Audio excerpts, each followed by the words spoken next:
আরে এত ডিম! আর দেখো ডিমগুলো সাইজ দেখো কতটুকু কতটুকু ডিম। তো চলো আজকে আমি রান্না করব পাখির ডিম এবং প্রথম রান্না করছি আমি। তো চলো রান্নাটা কেমন হবে দেখা যাক। আর তোমরা যদি কেউ জেনে থাকো এটা কি পাখির ডিম অবশ্যই কমেন্ট বক্সে জানিও। তো আমি দোকান থেকে মানে শোরুম থেকে ডিমগুলো যখন দেখলাম, আমার ছোট ছেলে বিশেষ করে ও ডিমগুলো কেনার জন্য ভীষণ আগ্রহ ছিল আর ডিমগুলো কিনেও নিয়ে আসলো। দেখো আমি ডিমগুলো সিদ্ধ করে ছাড়িয়েছি, সাইজটা দেখো। সিদ্ধ করার পর ছাড়াতে বেশ সুবিধা ছিল, ছাড়িয়ে আমি রেখে দিয়েছি। সত্যি আমার খুব ভালো লাগছিল, ডিমগুলো একদম হাতের মুঠোর ভিতর চলে আসছিল। আর মানে ডিমগুলো খেতেও কিন্তু প্রচুর স্বাদ ছিল। তোমরা যদি কেউ এই ডিমগুলো পেয়ে থাকো তাহলে ডিমগুলো তোমরা খেয়ে দেখতে পারো, খুব সুন্দর ছিল ডিমগুলো। এবার আমি ডিমগুলোতে নুন আর হলুদ মাখিয়ে নিলাম।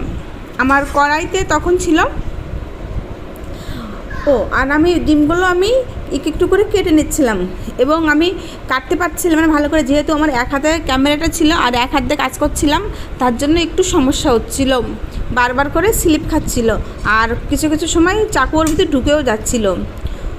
কেটে কেটে নিচ্ছিলাম এই কারণেই মশলাটা ভালো করে ডিমের ভিতরে ঢুকবে আর খেতে টেস্ট হবে। প্রথমে আমার ভালো লাগছিল না যে কেমন টেস্ট হবে, জানি না, হাঁসের ডিম তেমন আমার একটা ভালো লাগে না, এটাও কি সেই হাঁসের ডিমের মতোই হবে, কিন্তু না। আর কড়াইতে আমার ফুলকপির পকোড়া হচ্ছিলো, ছেলেরা খেতে চাইছিল, তার সঙ্গে আমি ভাবলাম দুটো আমি ডিমের পকোড়াও করে দিই, দেখি খেয়ে দেখি কেমন হয়। এবার আমি দুটো তিনটে ডিম দিয়ে আমি ডিমের পকোড়াও করলাম ওই ফুলকপির পকোড়ার মশলার সঙ্গেই, কিন্তু ডিমের পকোড়াটাও খেতে দুর্দান্ত টেস্ট হয়েছিল, খুব ভালো হয়েছিল ডিমের পকোড়া কটা। তারপর আমি ডিমের পকোড়া কটা নামানোর পর আমি যখন ডিমটা ভাজলাম তখন আমার ক্যামেরা ধরেছিল আমার বড় ছেলে, এবং ডিমটা নাড়াচাড়া দিয়ে ভালো করে ভাজার পর এই এত ছোট ছোট ডিমের জন্য মানে যখন কিছু ব্যতিক্রম রান্না করি না তখন একটা ইন্টারেস্ট চলে আসে যে জানি না কেমন হবে কি নতুন জিনিস রান্না করছি। ডিম একটা পড়ে গেল নিচেই, কোনো ব্যাপার না, আমার ছেলে ডিমটা উঠিয়ে দিয়েছিল। দিয়ে আমি ডিমটা ভালো করে ভেজে নামিয়ে নিলাম। তারপর আমি একটু জিরে আর একটু তেজপাতা দিয়ে, যখন জিরেগুলো একটু মানে বেশ ভাজা হয়ে গেল, তারপর আমি এর ভিতর মশলা কিছুই না, একটু আদা আর একটু পেঁয়াজ আর একটা টমেটো একসঙ্গে পেস্ট করে আর লাল লাল কাঁচা লঙ্কা, আমার কাঁচা লঙ্কাটা বেশ ভালো লাগে, আর একটু গুঁড়ো মশলা, এখানে জিরে গুঁড়ো আর ধনে গুঁড়ো ছিল, আর নুন হলুদ আর লঙ্কাটা একটু বেশি করে দিয়েছিলাম। জানি না কেমন হবে খেতে, সেই ভেবে একটু ঝাল ঝাল হলে সব জিনিস একটু ভালো লাগে, তার জন্য লঙ্কাটা একটু বেশি করে, কাঁচা লঙ্কা আর গুঁড়ো লঙ্কা দুটোই দিয়েছিলাম।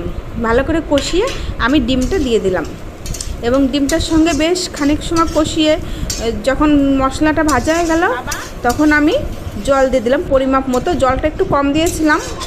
আর জল দেওয়ার পর গা মাখা করে আমি নামিয়ে নিলাম ছোট্ট পাখির ডিমের ডিম কষা। তারপর আমি শেষে ধনেপাতা আর গরম মশলার গুঁড়ো ছিটিয়ে আমি নামিয়ে নিলাম ডিমের কষা, মানে ডিম কষা, ডিমের ঝোল, ডিমের কারি যাই বলো। দেখো নামিয়ে নিয়েছি, কত সুন্দর লাগছে।